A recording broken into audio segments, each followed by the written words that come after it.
Bonjour et bienvenue dans la Capsule Biblique, une émission de Tout est possible avec Jésus. Aujourd'hui, je vous amène dans un voyage fascinant au travers des méandres de la vie. Dans cette vidéo, on va explorer l'un des plus grands mystères de notre existence. Comment sommes-nous passés de l'inerte au vivant? Ou plutôt, comment sommes-nous passés de ça à ça?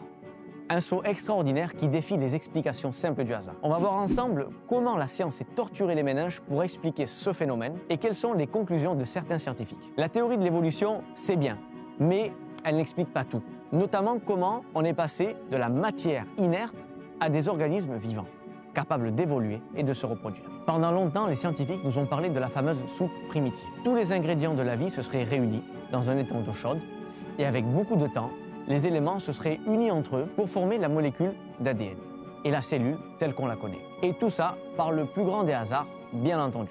Qu'à cela ne tienne, depuis 1953, les scientifiques essayent de tester cette théorie en rassemblant tous les éléments nécessaires à la vie dans une atmosphère primitive, favorisant les réactions chimiques. Alors ils ont d'abord essayé de bombarder d'électricité cette atmosphère, ce mélange.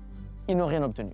Plus tard, l'expérience a été reproduite, mais cette fois en chauffant à 90 degrés, puis une autre fois à 1000 degrés. On a finalement tenté d'irradier cette atmosphère, mais toujours rien. Le fait de chauffer ou d'irradier sert à accélérer les réactions chimiques et ainsi ne pas avoir à attendre quelques millions d'années. Mais tout ça en vain. Le meilleur résultat qu'ils ont pu obtenir, c'est une demi-protéine, même pas fonctionnelle. On comprend encore mieux avec les mathématiques à quel point le hasard n'a pas sa place dans l'apparition de la vie. Les probabilités pour qu'une protéine s'assemble toute seule, même avec tous les ingrédients réunis, est de 1 sur 10 puissance 164, c'est-à-dire un chiffre avec 164 zéros. C'est un chiffre énorme. Pour vous donner un ordre de grandeur, pour mieux comprendre l'immensité de ce chiffre, sachez que dans tout l'univers observable, il y a seulement 10 puissance 80 atomes, c'est-à-dire un chiffre avec 80 zéros.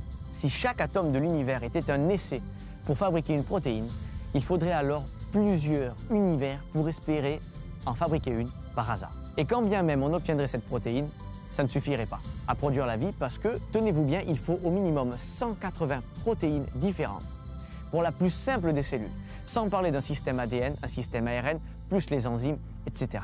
Et tout ça doit être réuni au même moment, au même endroit et dans une fine membrane. Les probabilités pour que toutes ces conditions soient réunies sont si infimes qu'il n'existe pas de chiffres en fait pour les exprimer. Christian de Duve, prix Nobel 1974 en physiologie, dira lui-même: les chances d'apparition de l'ADN par pur hasard sont des improbabilités tellement élevées qu'elles ne peuvent être appelées que des miracles. Face à cette démonstration, je ne peux que me tourner vers l'hypothèse d'une intervention divine quant à l'apparition de la vie.